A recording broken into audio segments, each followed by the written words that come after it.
안녕하세요.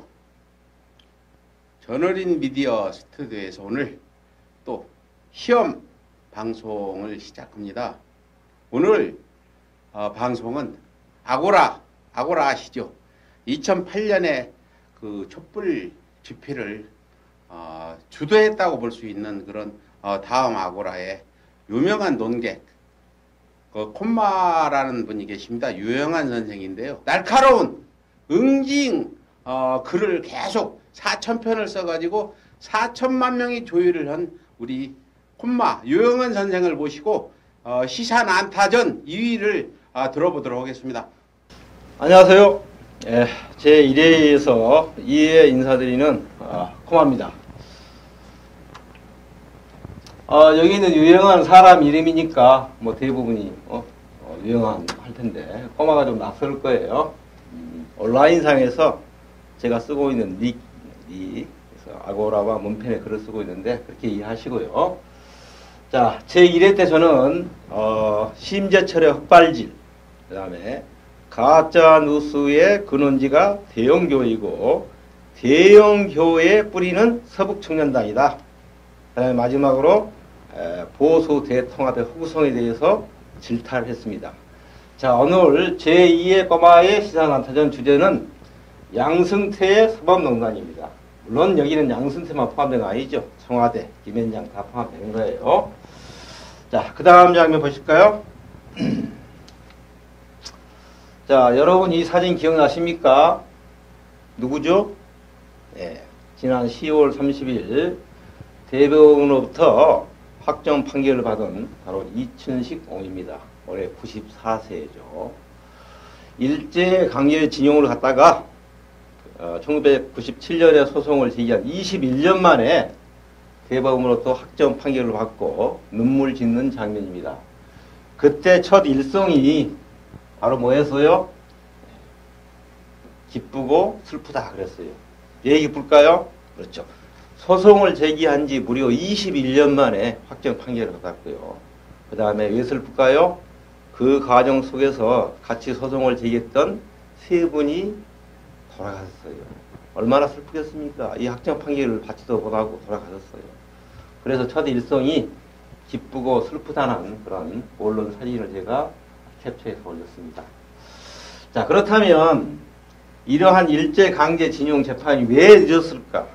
거기에 바로 사법농단이 개입된 겁니다. 그 실상은 오늘 낱낱이 폭로하겠습니다. 자, 먼저 우리가 이 일제강제징용 재판이 왜 연기됐냐는 것을 알려면 그 재판 과정을, 소송 과정을 알아야 됩니다.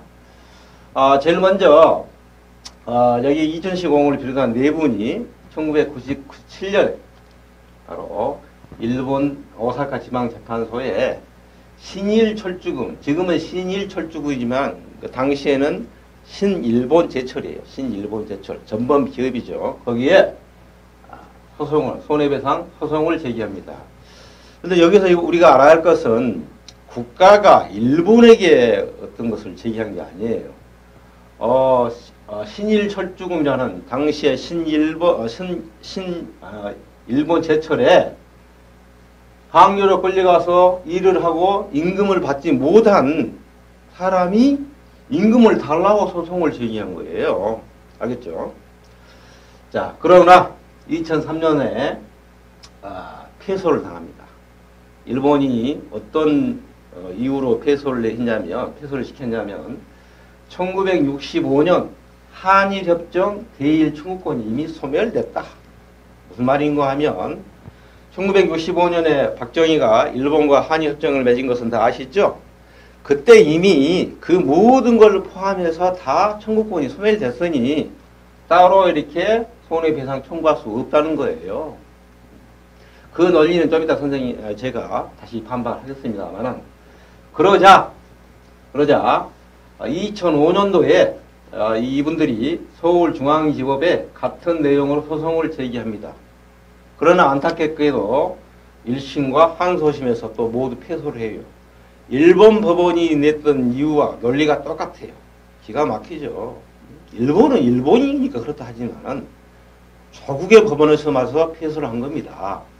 그렇게 해서 세월이 흘러서 2012년에 상고심에서 대법원 원심 판결을 뒤집고 사건을 서울 고등법으로 파기 환송을 시켜요. 자, 여기서 변혁이 일어난 거죠. 그때 이유가 바로 이겁니다. 일제강점기 시절의 강제징용은 불법이기 때문에 피해자들의 손해배상 청구는 정당하다. 그러므로 신일 철주금이 피해자들에게 1원씩 배상해야 한다 하고 판결을 내렸어요. 그런데 바로 이 일본 신일 철주금이 제3고로 2014년 8월 사건은 다시 대법원으로 넘어갑니다. 자, 여기까지 이해되시죠? 그런데 2013년 8월이면 어떤 정부죠? 바로 박근혜 정부입니다. 박근혜 정부. 이때부터 탄핵 당할 때까지 약 3, 4년 동안을 재판을 하지 않고 연기를 해요. 바로 여기서 그 집탄의 대상인 사법거래가 이루어진 겁니다. 잠시 후에 제가 낱낱이 이렇게 밝힐 텐데요. 자, 그렇게 해서 약 4, 5년 동안 재판이 열리지 않고 계속 연기된데 그 이유를 잠시 후에 밝히겠습니다. 바로 박근혜와 양승태가 사법거래가 있었다는 거예요. 자, 안타깝게도 그 사이에 소송을 제기한 4분 중에서 3분이 세상을 떠났어요. 바로 이춘식 할아버지 한 분만 살아계십니다. 올해 94세니까 정말 오래 사셨습니다만 더욱 오래오래 사서 일본의 사죄를 받고 배상을 받기를 간절히 기원합니다. 자, 그 장 한번 해볼까요? 자, 오늘의 제가 난타할 사람 바로 이 사람입니다. 누구죠? 누구죠? 양승태입니다. 그 옆에 사람들은 아마 그 양승태의 부하 내동했던 부하들, 판사들이 되겠죠. 자, 지금부터 그러면 이 박근혜 정부가 대법원 양승태와 어떻게 사법거래했는지를 낱낱이 밝혀보겠습니다. 제 생각에 이번에 그 논란이 됐던 사법농단은 세 그룹의 합작품이다. 이건 제 생각입니다. 뭐 확정적으로 말하는 게 아니라. 세 그룹이란 어디냐? 청와대, 대법원, 그 다음에 국내 최대의 법률 로펌 회사인 김앤장이다. 이 세 그룹이 합작해서 만든 것이 바로 이 사법농단이라고 저는 생각합니다. 자, 청와대에는요, 박근혜, 김기춘, 우호인가 있습니다. 물론 이제 누가 주도냐 이런 걸 따지기 전에 내 생각에 박근혜가 아마 이 법관 출신 김기춘에게 비서실장님, 이번 그 재판이 확정 판결이 나면 우리 아버지가 1965년에 맺었던 한일협정 정당선이 훼손되지 않을까요? 한일 관계가 좀 나빠지지 않을까요? 이러면서 어떻게 해달라고 부탁을 했겠죠? 그러니까 김기춘이가 까카 염려 마십시오. 제가 누굽니까? 법무부 장관의 법관 아닙니까? 그러면서 이제 그 똘마니 우병우하고 어떻게 사바사바 해서 아마 이 대법원에 있는 양승태, 차한성, 박병대, 임종훈을 만났겠죠. 실제로 공문서에 보면 이들이 청와대로 왔어요. 만났어요. 무슨 얘기를 나눌지 구체적으로 밝힐 수 없겠지만 만났습니다. 그 다음에 이제 일본 측을 변호할 법률 대리인들이 바로 이 김앤장입니다. 김앤장은 여러분들 들어서 잘 알죠. 국내 최대의 로펌 회사고요. 뭐 연매출이 뭐 1조 라는데 아무튼 이러한 그 국내 뭐 사건을 맡은 것이야 이해가 갑니다만은 일본 전범 기업들을 변호하기 위해서 김앤장이 동원되었다. 참 기가 막히죠. 자, 바로 여기에 뭐가 있어요? 그렇죠. 바로 1965년 박정희가 일본과 한일협정을 맺고 당시 그 무상으로 3억 불, 유상으로 2억 불을 지원을 받았어요. 그렇게 해서 한일협정을 맺었는데 그것을 정당화하기 위해서는 이러한 재판에서 이 원고가 승소하면 안 되겠죠. 일본 전범기업이 승소해야 정당화되니까요. 그 다음에 거기에는 뭐가 있어요? 이 뿌리 깊은 친일. 이 친일 하나만 가지고 오늘 1시간 떠들어도 되는데 그것은 나중에 또 기회가 있으면 박정희의 친일 행각은 나중에 기회가 있으면 질타를 하고요. 그 다음에 또 하나가 거래가 조건이 뭐가 있냐면 이 양승태가 평생 소원이 상고법원이에요. 상고법원. 상고법원이라는 것은 대법원의 위에 옥상 옥의 법원을 또 하나 두어서 자신의 영향력을 확대하려 했던 것이죠. 바로 거기에 거래의 이유가 있었던 것입니다. 자, 다음 장 볼까요? 자, 그렇게 해서 수많은 시민단체와 유족들이 그 날마다 대법원 앞에서 이렇게 항의하고 시위를 했어요. 자, 바로 그렇다면 이러한 사법농단에 의해서 어떤 피해가 있을까를 간략하게 보고 다음 장면 넘어가겠습니다. 첫째, 방금 말했던 일제강조 징용자들. 이것도 정부 발표와 일본 발표와 그 다음에 실제로 강제징용을 갔던 사람들의 그 발표 수가 다릅니다. 어떤 사람은 몇십만, 어떤 사람은 몇만, 그런데 실제로는 600만 명이 강제징용 갔다는 것이 밝혀졌어요. 자, 두 번째 피해자는 바로 이하은부 할머니입니다. 이 이하은부 할머니는 또 어땠어요? 그렇죠. 박근혜 정부가 또, 그 일본과 협정을 맺고 협의해서 일본 돈 10억엔, 우리나라 돈은 100억을 받고 또 불가역적 다시는 바꿀 수가 없는 협의를 해줘버린 거예요. 그러니까 아버지 박정희는 3억 불 받고 우리가 식민을 당해 고통했던 35년을 팔아먹고 딸은 일본 돈 10억엔을 받고 또 할머니들의 영혼을 파는 거예요. 기가 막히지 않습니까? 네. 그 외에 쌍용차 정의해오자 5명이 투쟁 과정에서 자살했어요. KT에서 여성분들 해고자가 자살했어요. 콜텍 정의해고자들, 철도노조 파업자들, 또 강제 해산된 통진단도 피해를 봤습니다. 이것도 문건에 나와 있거든요. 기타 다수 여기서 쓸 수 없는 많은 사람들이 이 박근혜 청와대와 양승태 대법원 이 사법농단에서 피해를 본 것입니다. 시간 관계상 내가 이거 다 야라할 수 없지만 엄청나게 많아요. 자, 그 다음 장면 볼까요? 그렇게 해서 이제 수많은 시민단체가 일어나서 대법원 앞에 가서 양승태 고소하라 하고 이렇게 시위를 하고 항의를 했어요. 본 우리 인터넷 방송인 서울의 소리도 많은 시민들과 함께 여기 가서 투쟁을 했죠. 우리 대표님 비롯해서. 자, 이렇게 해서 실제로 이제 대법원에서 확정 판결이 나자 1억씩 배상하라 하고 판결이 나자 대법원이 판결한 게 아니라 고등법원이 판결했던 것을 그냥 원심을 확정해버린 거죠. 그러자 일본이 다음과 같이 대응을 했죠. 즉각 반발했죠. 아베 정권이. 이 아베가 누굽니까? 아베가 애조부가 바로 그 2차 대전 전범이에요. 전범. 그러니 피가 어떻겠습니까? 강력 반발하면서 주일 대사, 우리 대사를 처치, 강제로 불러들여가 막 따졌죠. 응? 뭐라고 따졌어요? 이미 한일 협정으로 청구권이 소멸이 됐는데 왜 이런 걸 하느냐? 이런 식으로. 좀 이따 이것은 제가 다시 반발하겠습니다. 그 다음에 우리는 국제사법재판소에 소송을 제기했다. 하겠다. 엄포를 넣은 거예요. 엄포를. 자, 그렇다면 여러분을 한 가지 물어봅시다. 만약에 1965년에 체결됐던 한일협정으로 대일 청구권이 완전히 소멸되었다면 왜 박근혜 정부 때 일본 정부가 우리에게 10억을 주면서 협의했을까요? 모순 아닙니까? 진짜 청구권이 소멸되었다면 10억엔 줄 필요가 없는 거죠. 이것이 첫째 증거고요. 두 번째, 한일협정은 국가 간의 협정입니다. 그러나 이번에 그 일제강용 재판은요, 일본 전범기업에서 강제노동했던 사람이 임금을 받지 못해서 그 기업의 손해배상을 청구한 거예요. 따라서 한일협정 어디에도 그죠? 개인의 임금 문제 이런 것을 다 여기 대일 청구에 소멸했다는 근거가 없어요. 이게 두 번째 근거고요. 세 번째, 한일협정에도 보면 3조예요. 해결할 수 없는, 즉 분쟁적인 조항은 나중에 분쟁조정위원회를 구성해서 해결한다고 명시되어 있습니다. 이러한 근거를 통해서 일본이 말하고 있는 그렇죠? 한일협정으로 모든 대일 청구권을 소멸했다는 그것은 허구란 것을 밝게 됩니다. 이게 앞으로 여러분들이 수구들이 뭐라고 공격하면 이러한 근거를 들어서 반박해 주시기 바랍니다.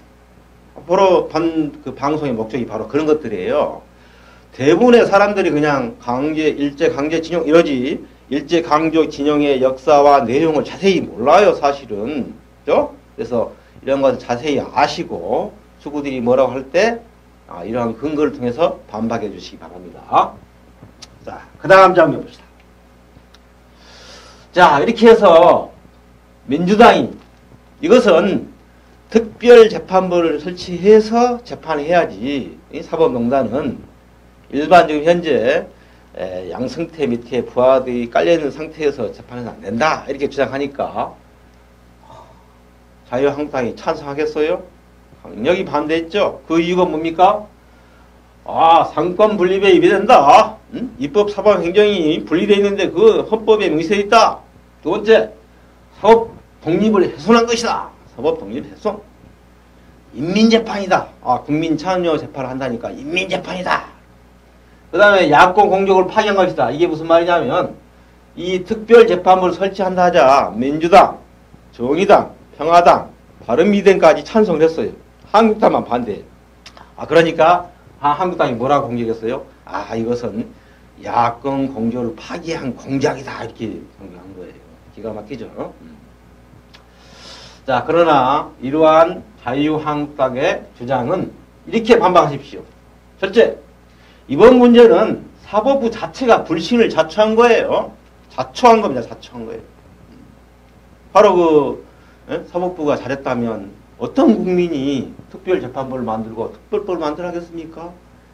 사법을 거래했잖아요. 재판을 거래했잖아요. 그래서 그런 부하들이 깔려있는 상태에서는 재판 안 되겠다. 사법농단 절대 해결할 수 없다. 특별재판부를 설치하라. 두 번째, 삼권 분립을 주장하는데요. 여러분들, 이거 헌법에 명시되어 있지만 이것은 본질이 뭐예요? 견제와 균형입니다. 그러니까 사법이 잘못하면 국민의 대의기관이 국회가 나서서 견제하는 게 본질이에요. 무조건 분립이라니까 간섭하지 말라 그런 게 아닙니다. 그렇죠? 자, 그 다음에 이번 그 특별재판부도 국회는 절차만 논의하고 구성은 대법원이 하는 거예요. 구체적으로 보면 변협, 한국변호사협회에서 3명, 판사평의회에서 3명, 시민단체에서 3명을 추천하면 그 중에서 대법원장이 다시 임명을 하는 거예요. 이게 무슨 상권분립 위배입니까? 그죠? 자, 그 다음에 이 자유한국당은 이 재판을 민주당이 국민참여재판으로 한다고 하니까 그 인민재판이다 그러는데 여러분들 국민참여재판은요 지금 대부분의 유럽 나라와 미국 캘리포니아 실시하고 있어요. 그럼 여러분들 선진국인 대부분의 유럽 나라와 미국 캘리포니아가 미개국이니까 국민참여재판 합니까? 아니죠. 따라서 이러한 한국당의 주장은 허구다. 자, 이렇게 해서 이제 분노한 시민들이 양승태를 구속하라고 이렇게 특별재판부가 필요하다 이렇게 주장하는데 바로 그 이유는 이겁니다. 사법농단에 재판을 해야 할 것이 바로 이 서울중앙지법인데 서울중앙지법에 8개의 재판부가 있어요. 근데 그 중에 6개가 이번에 사법농단과 관련이 있어요. 이건 뭡니까? 그렇죠. 범죄를 저지른 사람이 재판하는 거예요. 쉽게 말하면 고양이에게 생선을 아껴둔 겁니다. 저대로 재판하겠어요? 아직도 양승태 부하들이 법원에 다 깔려있는데 자, 그 다음에 그동안 여러분들 뉴스를 통해 다 봤겠지만은 이런 사법농단에 관련된 영장 청구가요 약 90%가 전부 다 기각됐어요. 스스로 불신을 자초한 겁니다. 그 다음에 여론조사 결과 국민의 약 77.5%, 80%가 특별법 제정을 특별재판부 설치를 찬성한다고 나와 있거든요. 자, 이것은 방금 말했고요. 자, 그럼 지금부터는 이 일제강제징용의 역사를 너무 길게 하면 좀 지루하니까 간략하게 살펴볼게요. 여러분 이 사진만 봐도 알겠죠? 참 모습만 봐도 눈물이 나네요. 하루 15시간, 20시간 노동하면서요, 그 소금에 밥을 한 덩어리씩 먹었다고 그래요. 제가 그 여러 뉴스 매체를 통해서 아프리카 난민 사진을 봤지만은 이런 얼굴은 나 정말 처음 봅니다. 바로 이분들이 우리 아버지요, 할아버지입니다, 여러분들. 쭉 나와 있는데요. 일제가 강제징용을 시작한 것은요, 1937년부터 중국을 침략해서나 바로 이 장교석 국민정부가 100년 항쟁으로 뭉쳐서 하니까 차질이 생긴 거죠. 그때 전쟁이 장기화되면서 물자나 막 자원이 부족했겠죠. 그래서 바로 강제징용을 실시한 거예요. 자, 이런 것들은 쭉 한번 읽어보시고요. 자, 이것들은 그 당시에 생생한 사진들입니다. 제가 이 방송을 위해서 인터넷 자료를 찾아다녔어요. 몇 시간 동안 기하게 사진들입니다. 강제징병에 의해서 모여있는 사람들이에요. 당시에 그 일본은요, 영장을 발부했어요. 다른 나라를 침략하고 자기 나라처럼 영장을 발부한 거예요. 그래가지고 말 안 들으면 어때요? 국가 총동원령이라 해가지고 벌금형, 징역을 막 했어요. 근데 중요한 것은 이 과정에서 친일파나 지역 유지 등들은 다 빠졌어요. 지금도 그렇죠. 똥개나 낀놈들은 군대 안 가고 말이죠. 그때 그 피들이 다 이어져 온 거예요. 역사란 게. 그래서 청산하지 않는 역사는 반복된다 그런 거예요. 그래서 뭐라고 했어요? 그렇죠. 역사를 잊은 민족은 미래가 없다 한 거예요. 그때 당시에도 친일파들과 지역 유지들은 다 돈 쓰고 해가지고 빠져나온 겁니다. 자, 그 다음 장면 봅시다. 자, 여기도 보면 당시에 징용이나 징병에 끌려갔던 사람들이 일본 기 앞에서 강제로 이렇게 신사 참배하고. 자, 장면 쭉 한번 읽어보시고요. 자, 역시 강제로 신사 참배하는 장면입니다. 당시에 그 일본은 단계별로 모집을 했는데요. 1939년부터 42년. 그 다음에 이제 관이 알선에서 모집한 단계가 42년에서 44년이고, 그러다 안 되니까 강제로 막 진용한 단계가 있는데, 44년부터 45년. 이때 이제 2차 대전 폐만 직전이죠. 그때 막 이제 급하니까 강제 진용을 시작했던 겁니다. 자, 뭐 일본은 지원자도 있었다, 관이 알선했다 하지만 사실상 뭐예요? 다 강제 진용입니다. 강제 진용. 자, 계속 당시에 관련된 사진들이 계속 나오죠. 이렇게 강제 노역을 당한 겁니다. 그 다음에 이제 아까도 말했듯이 일제 강제 진용한 수위가 굉장히 그 차이가 납니다. 65년도에 한일협정 체결 당시에 우리 정부는 약 103만이라고 했어요. 좀 많죠? 실제로는 600만이에요. 일본 측은 약 2만 몇 명이라 했어요. 차이가 나죠?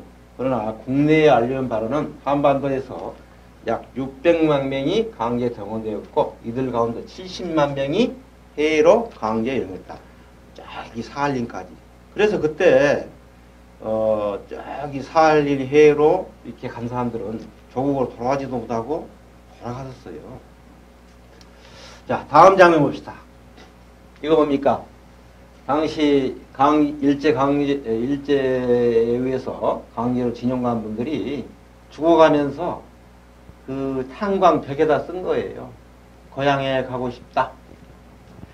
배가 고파요. 어머니 보고 싶어. 수십 년이 흐른 지금 이런 것들 보면 피눈물 흐르지 않습니까? 그때 죽어갔던 그 분들도 물론이고 그 기다렸던 자식들, 어머니, 아버지들이 끝내 이들을 보지 못하고 다 돌아가셨잖아요. 이 피 맺힌 역사 이제 우리가 풀어줘야 됩니다. 그렇죠? 자, 1991년도에 바로 결정적 증거가 드러납니다.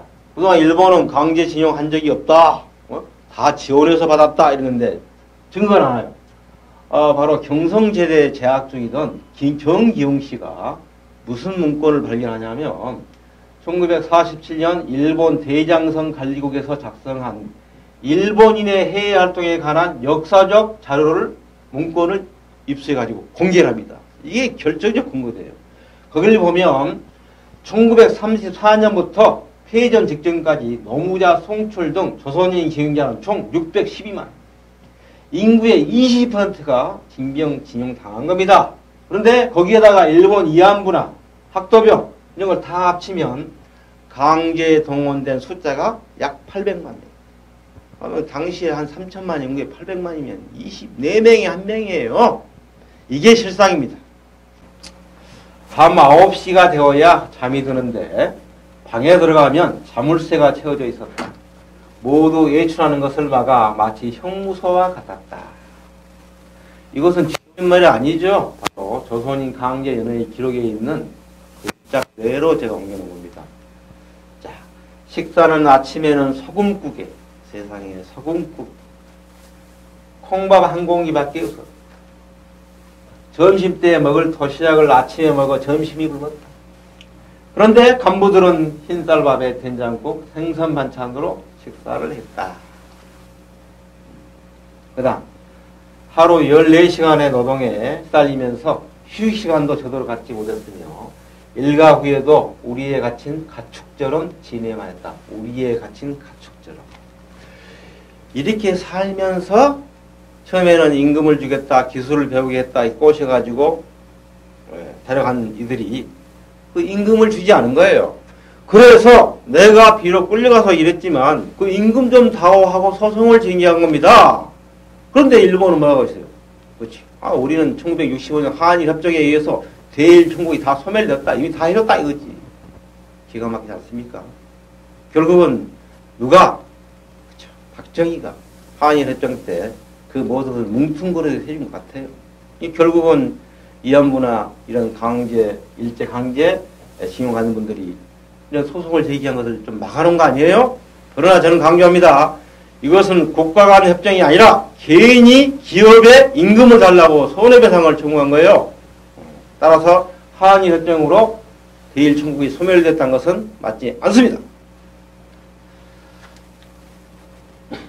이렇게 해서 많은 분들이 지금 현재 양승태 구속하고 사법농단을 해결하라고 이렇게 운동을 하고 있습니다. 그래서 앞으로 서울의 운동, 서울의 소리, 그 다음에 저널리 미디어는 1000만 서명 운동을 전개하려고 합니다. 사법농단 해결, 양승태 구속. 그 다음에 기회가 주어지면 각 시도를 순회하면서 각종 학술대회와 토론회를 개최하겠습니다. 우리가 수구들 위해서는 정확하게 알아야 합니다. 일제 강제징용 말만 들었지 실제로 그 구체적 실상을 잘 모르잖아요. 이걸 자세히 알리고 그렇게 해서 저들의 허구적 논리를 깨부수고 이렇게 해서 당시에 친일된 사람들 그 다음에 실제로 여기에 부역하면서 재판을 연기했던 이 사법농단 부역자들 이들을 처벌하지 않으면요 역사는 계속 반복됩니다. 그래서 저희의 이 방송의 목적은 바로 이런 사법농단했던 사람들을 처벌하고 다시는 이러한 일이 발생하지 않을 수 있도록 그렇게 해서 공정하고 정의로운 세상을 만드는 것이 본 방송의 목적이다 이렇게 생각합니다. 우리 서울의 소리와 저널리 미디어가 앞으로 많은 사업을 펼쳐나갈 텐데 그렇게 하려면 여러분의 도움이 필요합니다. 참여가 힘입니다. 노무현 대통령은 뭐라 했죠? 예. 민주주의 최후의 번호는 깨어있는 시민의 힘이다. 자, 민주주의 최후의 번호는 깨어있는 시민의 조직된 힘이다 그랬어요. 깨어있어야 합니다. 그리고 저희들처럼 이렇게 나서서 이렇게 활동하는 분들은 많은 분들이 또 격려하고 지지해야 됩니다. 그렇게 하려면 서울의 소리와 서울의 소리 들어오셔서 좀 구독 좀 해주시고 또 여유가 있으신 분들은 후원도 해주시고 그래야 저희들이 앞으로 수많은 사업을 펼쳐나갈 것입니다. 자 이렇게 해서 제2의 양승태 사법농단에 대해서 오늘은 난타를 했습니다. 자 제3회 때 다시 찾아뵙겠습니다. 감사합니다.